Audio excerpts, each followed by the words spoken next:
Hi everybody.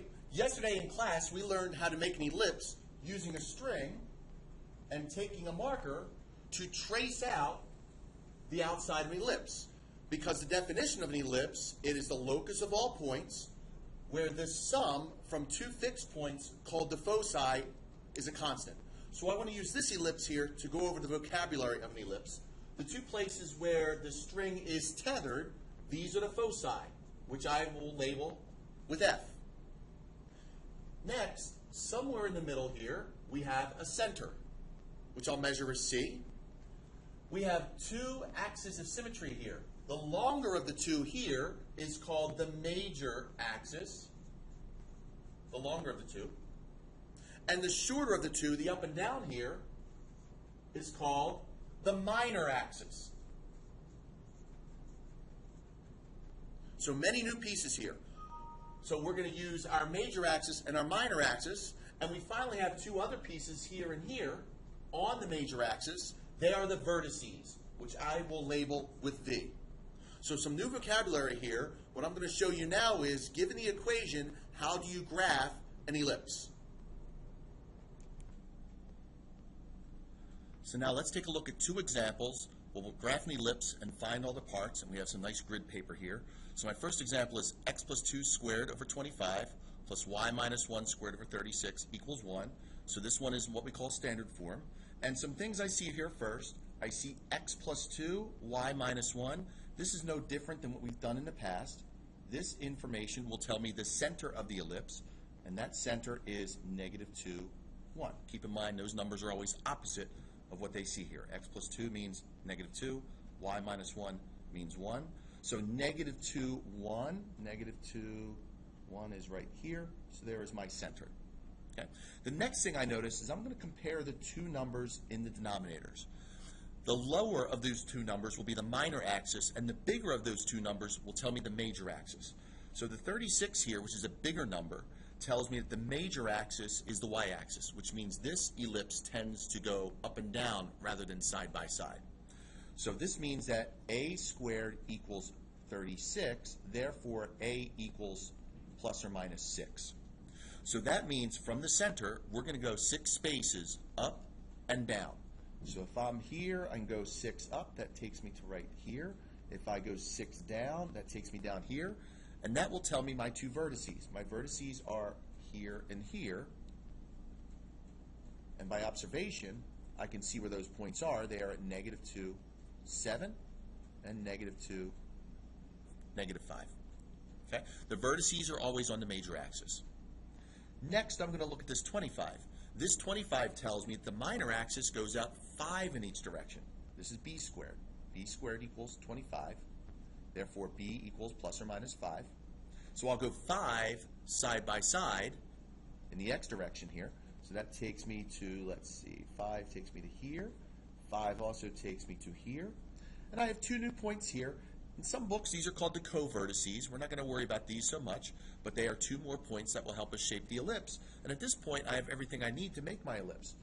I'll just do a little freehand drawing here. It's going to come down like this, come down like this, and come up this way, and I see my ellipse. Okay? Not too bad.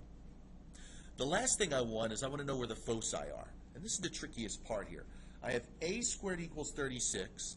I have b squared equals 25. The key equation you need for this one is that c squared, which helps us find the location of the foci, is a squared minus b squared. And that's a very strange sounding equation because it feels like the Pythagorean theorem, but it's not quite. Here, c squared equals a squared minus b squared. That's 36 minus 25, and that equals root 11. Okay? And it's plus or minus root 11, which means that the vertices are plus or minus root 11 away from the center. Keep in mind that root 11 is a little bit more than 3. I'm not quite sure what it is. It might be around 3.3. It's between 3 and 4. I don't need that so much. All I need to know is that the vertices, or the foci rather, the foci will be 3 away from the center. So I go 1, 2, 3, a little bit more. That's root 11.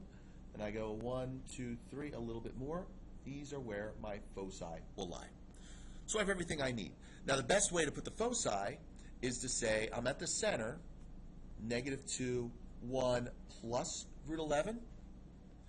and negative 2, 1 minus root 11. I go negative root 11 up and down.